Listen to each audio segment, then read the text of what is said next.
सभी शिक्षक साथियों को मेरा प्रणाम और यूडाइस प्लस के स्टूडेंट डाटाबेस मैनेजमेंट सिस्टम में आपका पुनः स्वागत है। साथियों, आज हम जानेंगे कि हम अपने विद्यालय में बच्चों को कैसे जोड़ें।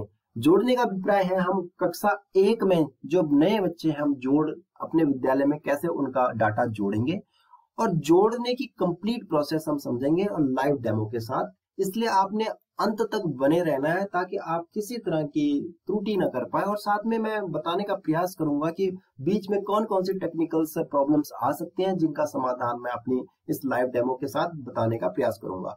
साथ ही छात्रों का विवरण जोड़ते हुए आपने क्या क्या सावधानियां रखनी है और उन छात्रों का जो है पूर्व का डाटा किस तरह से देख लेना है। पहले उससे पूर्व आपने उनका डाटा फीड नहीं करना अपने विद्यालय में, क्योंकि यदि आप गलत डाटा फीड कर लेते हैं तो उसके लिए आपके जो नेक्स्ट सेशन में आपको उनके S02 और S03 फॉर्म भरने पड़ते हैं अननेसेसरली।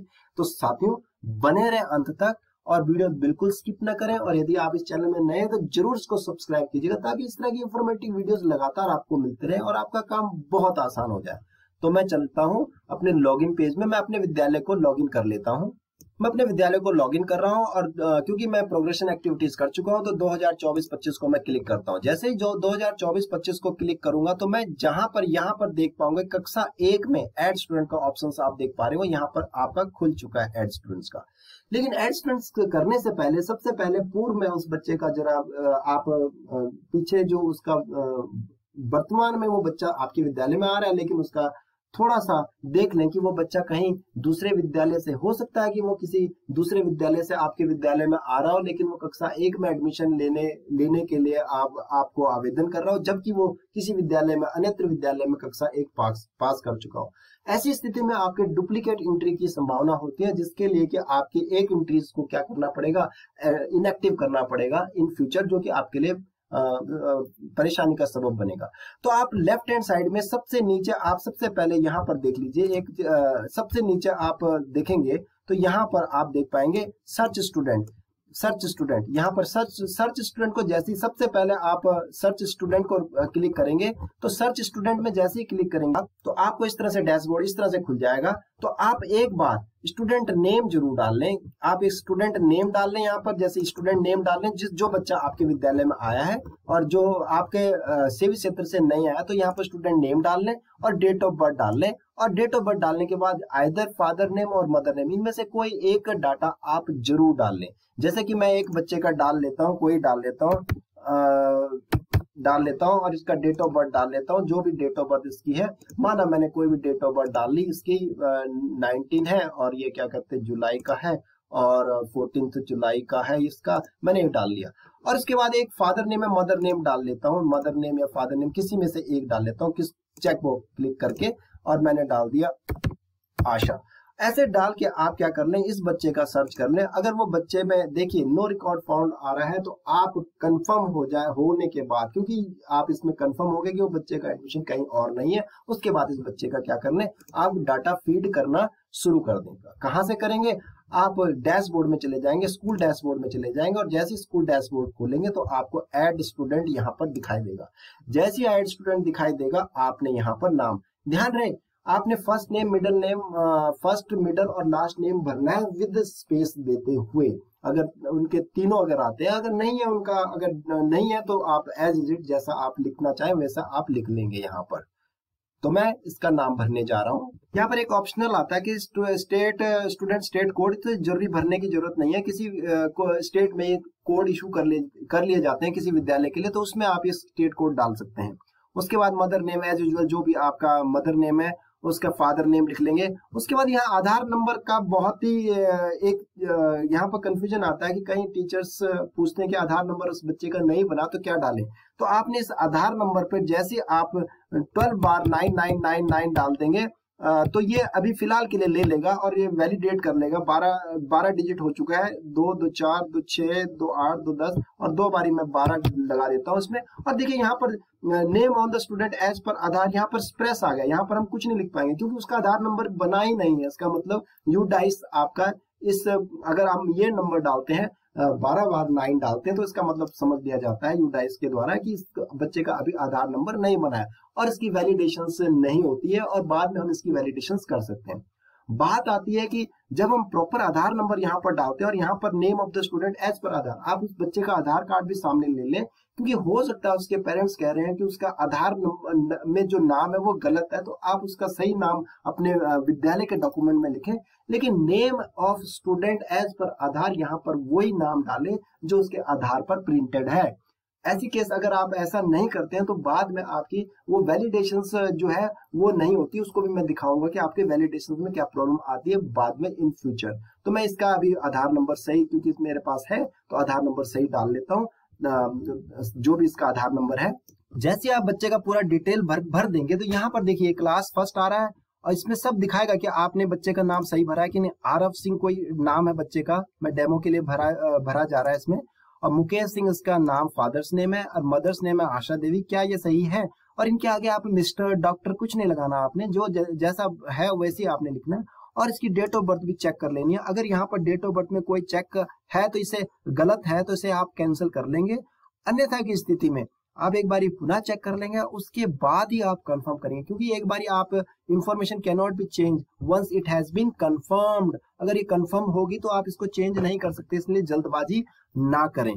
तो ये मैंने कर लिया कंफर्म, और जैसे ही मैंने कंफर्म कर लिया तो यहाँ पर देखिए ये आरव जो है आपका कंप्लीट हो चुका। और क्योंकि मेरे विद्यालय में एक ही बच्चा आने वाला है इसलिए मैं इसको go to add new student, अगर हमारे पास एक में 2 या 3 बच्चे हैं तो ऐड न्यू स्टूडेंट आएंगे तो वो दोबारा वही आपके डैशबोर्ड वही प्लेटफॉर्म खुल जाएगा जिसमें कि आपने दूसरा बच्चा आपने ऐड करना है। तो फिर इसके बाद मैं इसको ऐड न्यू स्टूडेंट को ना क्लिक करते हुए, क्योंकि मेरे पास एक ही बच्चा है, go to new entry list ये मैं क्लिक कर देता हूं और आगे बढ़ जाता हूं। जैसे आप आगे बढ़ेंगे तो ये देखिए इस बच्चे का देखो क्लास फर्स्ट आ गया, सेक्शन बाय डिफॉल्ट ए आ गया, और अगर अभी भी हमने ऐड स्टूडेंट्स करना तो यहाँ पर हम ऐड स्टूडेंट कर देंगे। ये डिटेल्स 2024-25 का आ गया जनरल प्रोफाइल। तो जनरल प्रोफाइल में आप अभी भी बच्चों का जनरल प्रोफाइल जो है अभी अपडेट कर सकते हैं। तो देखिए ये आपका जनरल प्रोफाइल हो गया, यहाँ पर ये आपका नॉट स्टार्टेड आ गया, तो यहाँ पर देखिए एंटी स्टेटस नॉट स्टार्टेड आ गया। जनरल प्रोफाइल हमने इसका ऐड कर लिया बच्चे को, लेकिन इसकी जीपी आप प्रत्येक बच्चे का आप क्या कर सकते हैं, स्टार्ट कर सकते हैं। अगर अभी डिलीट करना हो इसे तो अभी आप यहाँ पर डिलीट और डिलीट स्टूडेंट्स को अभी भी डिलीट कर सकते हैं और नए बच्चे को आप ऐड कर सकते हैं। वो बच्चा आपके, क्योंकि बहुत इंपॉर्टेंट हो जाता है क्योंकि उसको परमानेंट आपका एजुकेशन नंबर मिलने वाला है, जिसमें कि 4-5 घंटे का समय या 2-1 दिन का समय लग सकता है। तो आपका देखिए अभी परमानेंट अकाउंट नंबर अभी इसका अवेलेबल नहीं है, अभी इशू नहीं हुआ है, तो आप इसकी जीपी एक थोड़ी सी इसकी और एक्टिव कर लें। जीपी में और डिटेल्स आप भर लेंगे। उसके बाद डिटेल्स में आपने क्या भरना, देखिए इसका आधार कार्ड भी वैलिडेट हो गया, इसमें एड्रेस इत्यादि आप भर लेंगे। एड्रेस जो है आप इसमें भर लेंगे। उसके बाद Aadhaar alternate mobile number, email address अगर आपने डालना चाहे, पिन कोड नंबर डालना चाहे डाल सकते हैं। माइनॉरिटी ग्रुप है, सोशल कैटेगरी है, क्या है इसकी सोशल कैटेगरी, जनरल है, SC ST है। माइनॉरिटी क्या है, ये माइनॉरिटी कैटेगरी तो नहीं है तो आप नॉट एप्लीकेबल लिख देंगे इसमें। उसके बाद आपकी मदर टंग है, इसमें आप मदर टंग की बहुत कुछ लिख सकते हैं, जैसे हमारे यहाँ पर उत्तराखंड में आपकी गढ़वाली एक मदर टंग, इनकी गढ़वाली हिंदी और गढ़वाली आप क्लिक कर लेंगे। अदर स्टेट की जो जैसा चाहें। और ये अंत्योदय है कि नहीं है, नो है योजना में। वेदर बिलोंग टू आपके डिसएडवांटेज ग्रुप में है ये कि नहीं, डिसएडवांटेज ग्रुप में अगर है तो आप यस करेंगे, नहीं तो नहीं कर देंगे। अब इसके बाद CSWN है कि नहीं, नो है। अगर और उसके बाद स्टूडेंट इंडियन नेशनलिटी है, whether the student Indian nationality. Identify out of school child, no है। करंट और प्रीवियस ईयर, नो ही है। उसके बाद डिसेबिलिटी परसेंटेज अगर है तो यहाँ पर आप डाल देंगे, नहीं तो नहीं है डाल देंगे। अब ब्लड ग्रुप अगर बच्चे का आपके पास नहीं है तो अंडर इन्वेस्टिगेशन डाल के आप इसको अपडेट कर लेंगे। जैसे आप इसको बच्चे का डाटा आप फिल करेंगे तो वो दिखाएगा कि आपने क्या क्या भरा है। अगर आपने कुछ भी चेंज करना है तो वो बताएगा कि आपने ओल्ड वैल्यू ऑफ मार्क है, यस। अभी देखना आप इसको कैंसिल करके इनको कंफर्म भी कर सकते हैं और कैंसिल भी कर सकते हैं। तो इसका डाटा देख लें, अगर आपको कुछ चेंज करना है तो आप जरूर चेंज करें। यहाँ पर ध्यान रखने वाली बात यह है कि चाइल्ड विद स्पेशल नीड की जो आपकी वैल्यूज है वो चेंज हो गई है करंट ईयर में। तो ओल्ड जो CSWN है, जो पुराना बच्चा चल रहा है CSWN, उसकी वैल्यू अगर तो वहां पर यस डालेंगे आप। और जो अगर आपका न्यू बच्चा न्यू CSWN के मार्क वैल्यू है तो उसको नो डालें फिलहाल के लिए आप, और आगे बढ़ जाए, इसे कंफर्म कर लें।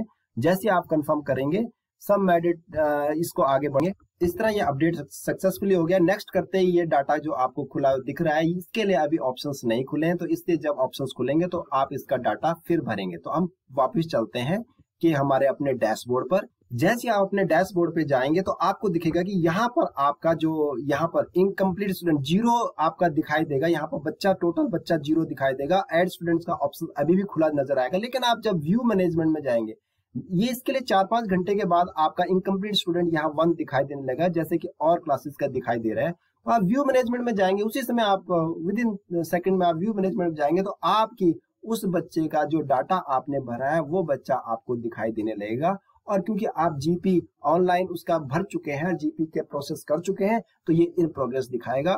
ईपी और एफपी के लिए आपको अभी टाइम थोड़ा वेट करना पड़ेगा। जब ये प्रोसेस खुल जाएगी तो आप इसका कि सभी बच्चों का आप अपने विद्यालय के ये जीपी ईपी और आपकी फैसिलिटीज सारी प्रोग्रामिंग जो है आप भर पाएंगे। आशा करता हूं कि आज की वीडियो आपको लाभप्रद होगी, और यदि कोई भी आपकी शंका है तो उसका आप कमेंट बॉक्स में आप जरूर डाल दें।